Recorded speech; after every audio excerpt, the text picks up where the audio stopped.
Hello friends, कैसे हैं आप लोग। आई होप आप सभी बहुत अच्छे होंगे। मैं भी अच्छी हूँ। मैं चांदनी आप लोगों के लिए वो एमसीक्यू का सेशन लेके आ गई हूँ जो कि सेल से रिलेटेड है। अभी तो आप लोग यहाँ पर देख सकते हैं क्वेश्चन नंबर मैंने 26 तक करवाया था पिछले वीडियो में। आप लोग जाके देख सकते हैं। अब 27 नंबर देखिए क्वेश्चन। इनमें से कौन सा युग्म सही सुमेलित है। ठीक है, कौन सा युग्म सही सुमेलित है।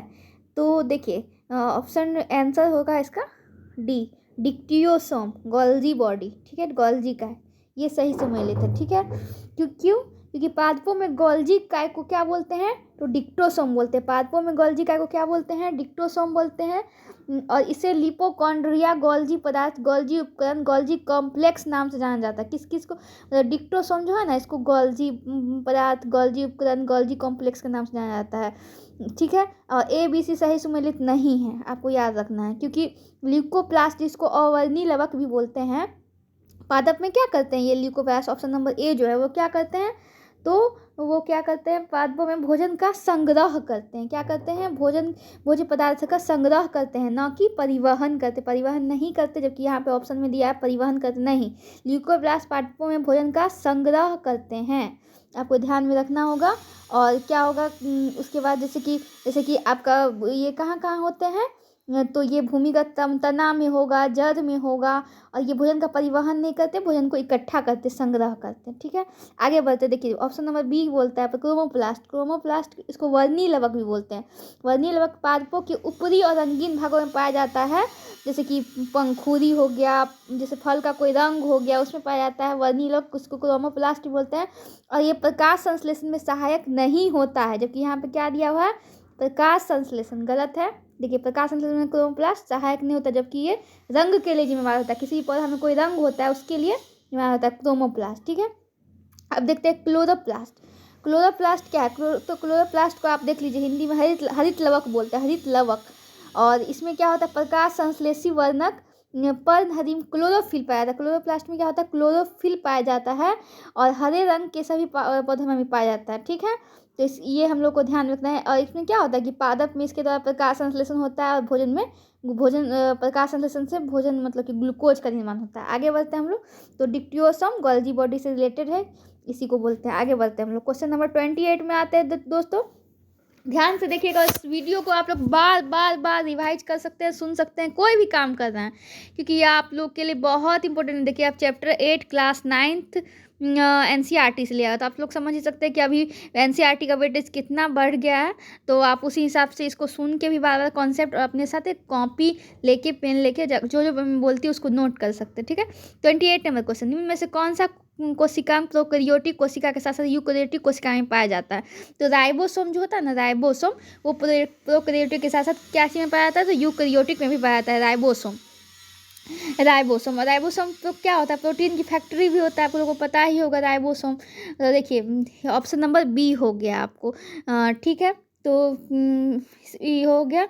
और देखिए आगे देखिए, राइबोसोम को हम लोग कैसे देख सकते हैं, एक क्वेश्चन आता है कि राइबोसोम को कैसे देख सकते हैं। राइबोसोम को हम लोग केवल इलेक्ट्रॉन सूक्ष्मदर्शी से देख सकते हैं। किससे देख सकते हैं, इलेक्ट्रॉन माइक्रोस्कोप से देख सकते हैं। और इन्हें जो है ना, इन्हें जो है पैलेड कण या कोशिका की प्रोटीन फैक्ट्री भी कहते हैं। किसको, राइबोसोम को कोशिका की प्रोटीन फैक्ट्री कहते हैं। प्रोकैरियोटिक कोशिका में 70S प्रकार का राइबोसोम होता है प्रोकैरियोटिक कोशिका में, और जीव द्रव्य में स्वतंत्र रूप से यह रहता है। ठीक है, आगे बढ़ते हैं। और जैसे कि देखिए हम लोग पढ़े प्रोकैरियोटिक कोशिका में 70S प्रकार का होता है, और जो होता है 80S प्रकार का भी होता है। किस में, तो यूकैरियोटिक में, आई थिंक यूकैरियोटिक में ही होता है। हाँ, तो देखिए आगे बढ़ते हैं हम लोग, आगे 29 नंबर क्वेश्चन आते हैं। केंद्रक में उपस्थित अनुवांशिक पदार्थ क्रोमेटिन जालक निम्न में से किसका बना होता है। तो क्रोमेटिन जालक प्रोटीन और डीएनए का बना होता है। किसका बना होता है दोस्तों, तो ये होता है प्रोटीन और डीएनए का बना होता है। आप लोग यहाँ देख सकते हैं केंद्रक में, देखिए को क्या बोला है क्वेश्चन कि देखिए केंद्रक में उपस्थित अनुवांशिक पदार्थ क्रोमेटिन जालक निम्न में से किसका बना होता है।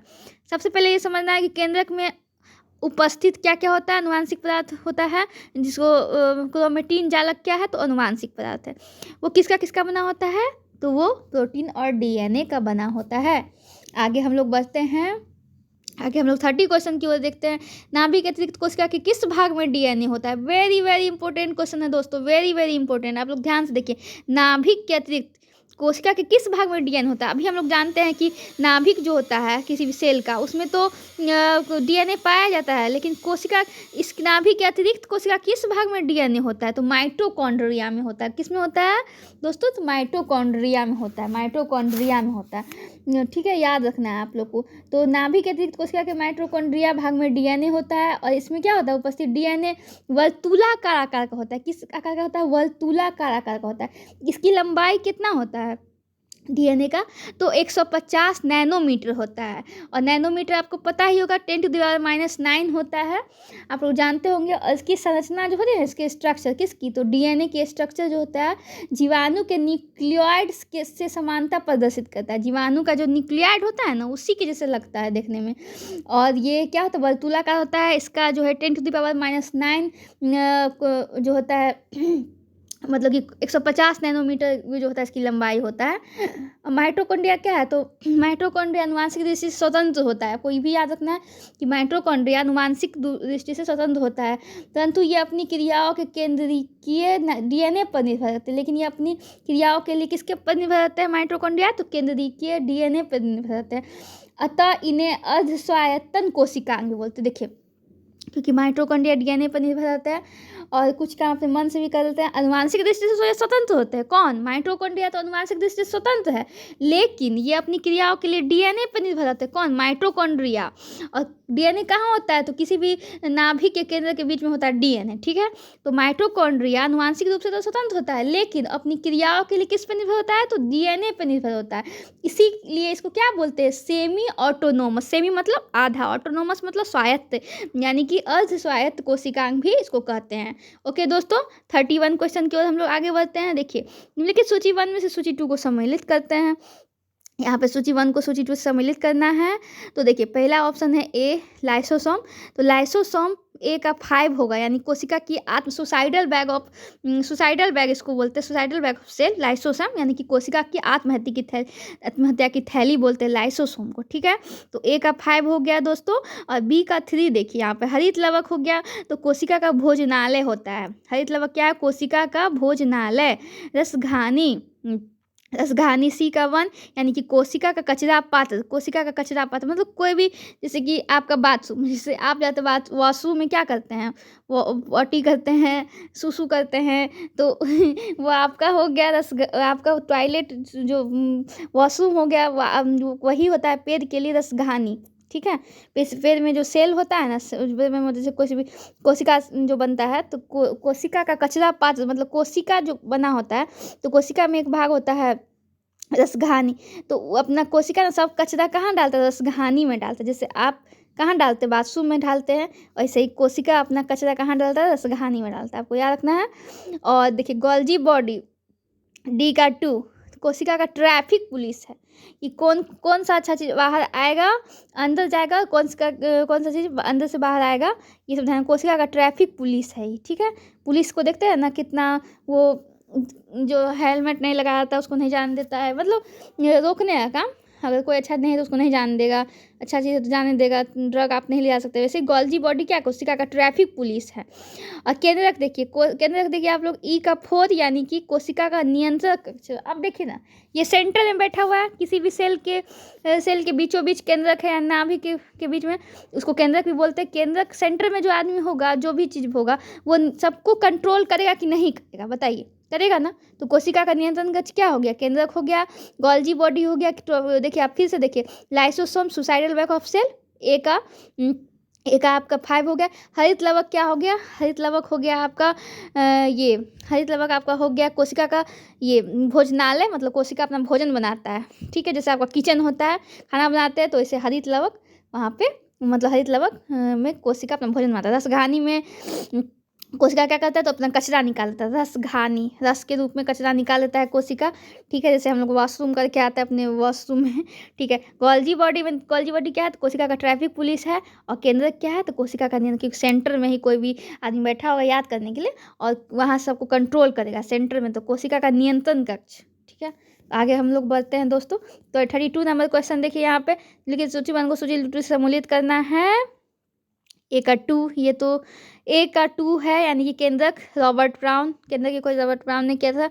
माइटोकॉन्ड्रिया कॉलिकल, माइटोकॉन्ड्रिया, बी का 4 कॉलिकल, सी का 1 केंद्रिका, केंद्रिका को फोंटाना। देखिए केंद्रक और केंद्रिका में अंतर है। केंद्रक बोलेगा तो, केंद्रक बोलेगा तो क्या बोलिएगा, केंद्रक बोलेगा तो रॉबर्ट ब्राउन, और केंद्रिका बोलेगा तो फोंटाना। ठीक है, डी का 3 यानी कि राइबोसोम पैलाडे, राइबोसोम पैलाडे। आगे बढ़ते 34 नंबर क्वेश्चन देखिए दोस्तों, तो निम्नलिखित में से कौन सा कथन असत्य है, असत्य है। तो देखिए ए असत्य है, कोशिका विभाजन द्वारा डीएनए का निर्माण या प्रतिकरण एवं वृद्धि होती है, गलत है। जो सही है उसको पढ़ते हैं, बी सी सही है। तो देखिए प्रत्येक बहुकोशिकीय जीव के जीवन का विकास द्विगुणित कोशिका से होता है, ये सही है। और पादपों की तुलना में मानव एवं जंतु में सीमित वृद्धि होती है। देखते हैं हम लोग 5 फीट 6 फीट से ज़्यादा हाइट नहीं बढ़ पाता है, मतलब वृद्धि एक समय के बाद रुक जाता है, लेकिन पादप बहुत दिन तक लंबा होते रहता है ना। तो सीमित वृद्धि होता है पादपों की तुलना में, मतलब मानव में कम वृद्धि होता है और पादप में ज़्यादा होता है। तथा वयस्कावस्था में शरीर का आकार निश्चित होकर वृद्धि अवरुद्ध हो जाता है, जैसे हम लोग का, जैसे लड़कियां मुख्यतः मेंस्ट्रुएशन साइकिल का ज़्यादा लंबी नहीं हो पाती है, ऐसा देखा गया है जनरली। ठीक है, तो हम लोग आगे बढ़ते हैं। 34 नंबर क्वेश्चन देखिए आप लोग, निम्न में से कौन सा कथन असत्य है। तो देखिए पहला असत्य है, तो उसको हम लोग नहीं पढ़ेंगे। तो बी सी पे आते हैं। देखिए प्रत्येक बहुकोशिकीय जीव के जीवन का विकास एक कोशिकीय द्विगुणित कोशिका से होता है, बिल्कुल सही। अच्छा ये तो मैंने पढ़ ही दिया। तो अब यहाँ पे ये वीडियो समाप्त होता है दोस्तों, और सेल का पार्ट नंबर 2 जो एनसीईआरटी एमसीक्यू से मैंने उठाया था। और जैसे कि आपको कैसा लगा ये वीडियो, कमेंट में हम लोग को ज़रूर बताएं, और अपना कोई कमेंट सुझाव या समस्या लिख सकते हैं। ठीक है, तो आपकी चांदनी विदा लेती है आप लोगों से, और आपको आई विश आपको ये सेशन अच्छा लगा होगा, आई होप। एंड ठीक है, मैं नेक्स्ट वीडियो में फिर से लेकर आऊँगी, और नेक्स्ट जो वीडियो होगा हमारा वो आपका टिश्यू से होगा। देखिए सबसे पहले मैंने बताया कि जीवों को 5 वर्गों में बांटा गया है, जो हम लोगों का वर्गीकरण था जीवों का। और उसके बाद जिसमें कि जीव कैसे बनता है, तो सेल से बनता है, सबसे छोटा इकाई सेल था, है ना। अब उसके बाद सेल के बाद क्या आएगा, तो उत्तक ही आएगा ना, टिश्यू। तो टिश्यू के बारे में हम लोग पढ़ेंगे नेक्स्ट वीडियो में। ठीक है दोस्तों, तो इसी के साथ सेल टॉपिक कंप्लीट हुआ, और मैं विदा लेती हूँ आप लोगों की प्यारी चांदनी, और फिर से आऊँगी मैं नेक्स्ट वीडियो में। इसी के साथ bye bye, take care, bye bye. पढ़ते रहिए दोस्तों, पढ़ते रहिए।